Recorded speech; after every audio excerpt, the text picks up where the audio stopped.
Hello, and welcome back. We're going to talk about opportunities today, and basically, we're just doing the what you need to know to run your business right now. We're not going into the deeper details, that will be for later trainings. I just want to make sure you can run your business as you come aboard. So, as always, if you click the red KW up here, you can see where we're going, and we are going into opportunities. Now, in the opportunities applet, you have three pipelines, and that is listings, buyers, and leases. I don't do any leases. I assume that the process is very similar. However, I've never actually opened that. I should sometime. Anyway, pop it in. We are going to go ahead and take a look at the pipeline and show you a little bit about it so you can run your business and be compliant with your paperwork. I'm also going to include in another email a link to my video Dominating DocuSign, which was a class I taught on using DocuSign just to make sure you're able to use all those tools. So if we click here, I'm going to actually go into a personal pipeline instead of my team pipeline just to be a bit cleaner for you. And these pipelines are all clickable right here. They're cultivate, appointment, active, under contract, and closed. And the idea is you're using the cultivate and appointment parts of the timeline to just keep all your tracking good. This is how you get your numbers in command for reports and how you use the software most efficiently. So what we're going to wind up doing right now is we're going to create an opportunity, and we're going to go ahead and create a listing opportunity. Everything you see will also be usable for your buyers as well. However, listing has a few other things, and it's just better to teach on the listing opportunity. So for the client, we are going to use the Great Bruce Wayne, because I'm Batman. And the opportunity name, I like to do the address name here first, and then dash in the last name of my client. For compliance, I know at least at my market center, they prefer that you have the address and the opportunity name just to make it easy to search. Custom tags, those can be used in opportunities. I don't really use them so much. I have used them with team members and whatnot to kind of help keep things organized.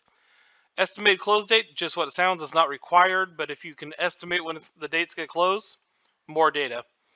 Commission rate, put in your average commission rate if it's one you're not sure about, or if it is one that you know already, go ahead and put that in. And then the opportunity phase is what phase are we going to pop them into to start.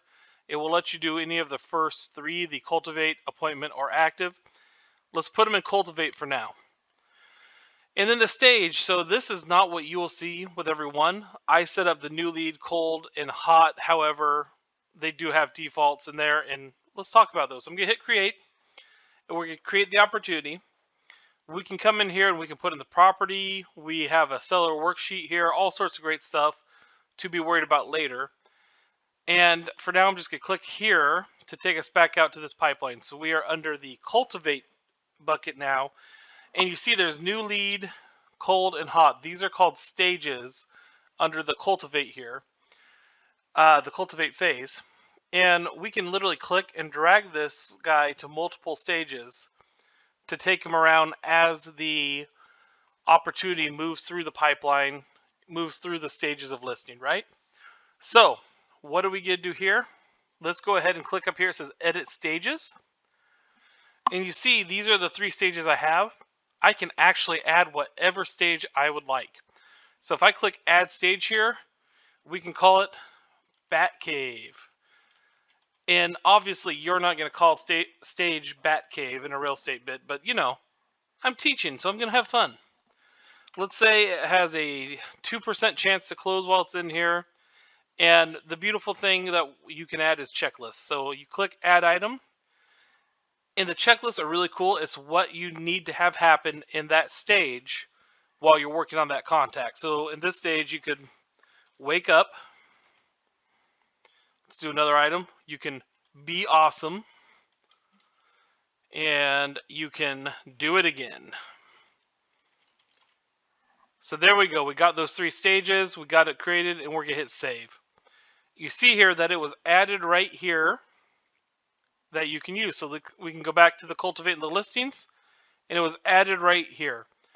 You can customize this however you would like. So getting back to the new lead stage that I made, you see it has a 0 of 2 here. Well, this is my checklist. And when it's in this stage, the idea is they're a new lead that I'm trying to cultivate to become a listing. So I need to make sure I add them to the neighborhood nurture, and I can check that off. And then we can add them to a follow-up drip plan, and I can check that off when I go for it as well. Also, let's say I have something very, very much for this contact alone that I need to do. I can click add item, and I can say paint Batcave. So I need to go ahead and do that, and I can set a due date. It has to be due by May 25th at 3:43 p.m., an oddly specific time, but there we go. That has added that item to the checklist, and we can close this, and there it is. Now, the beautiful thing here, it's only for this opportunity. It's only for the great Bruce Wayne's transaction that this item is on the checklist. So if I put another opportunity into this new lead stage, it's not going to have paint the Batcave. That's only for this one dude. And I can check that off. I'm intentionally leaving this one unchecked because I want to show you something. So we go ahead, this new lead moves into a hot lead. And the way I work this system is I have them a new lead, and then I figure out if they're cold and need more time or if they're hot and ready to rock and roll. And that affects what I'm going to do with them next. And I come in here, and I don't have any checklist items here because they're on the drip campaign, and that's how I run my business. You can do whatever you want. Now we click here where it says cold cultivate, and you see the checklist items for there still exist, and I'm able to check them off even though I'm in a different stage. And back to cultivate it keeps it up to date here. So we click that, all that good stuff. Now, let's say we want to get rid of a stage. We do the same thing. We click edit stages, come here to Batcave and delete. Boom, it's gone. It's no more. We go back here, it's gone. So that's how you edit stages and what you do in here. And guys, it's really important to put things in Cultivate and move it along as you work them, because that's what's going to get your reporting data and get you your numbers. So for me, I click through here, drop them into appointment when I set an appointment with the client. Scheduling, scheduled, and kept appointments are all great. And then they'll hang out here in the kept appointments bit until they're ready to go active, because maybe they've had multiple appointments, whatever works. And you see how that goes. You just drag them along.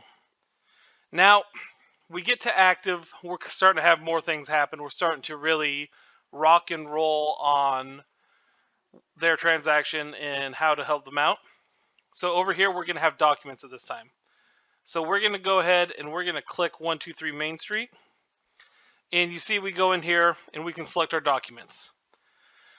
What we're going to do in here is we're going to go ahead and select a checklist type depending on the type of transaction. So if you see where that green finger is, you click on that down arrow and you have residential, vacant land, two kinds of manufactured homes, condos, commercial properties, and multifamily properties.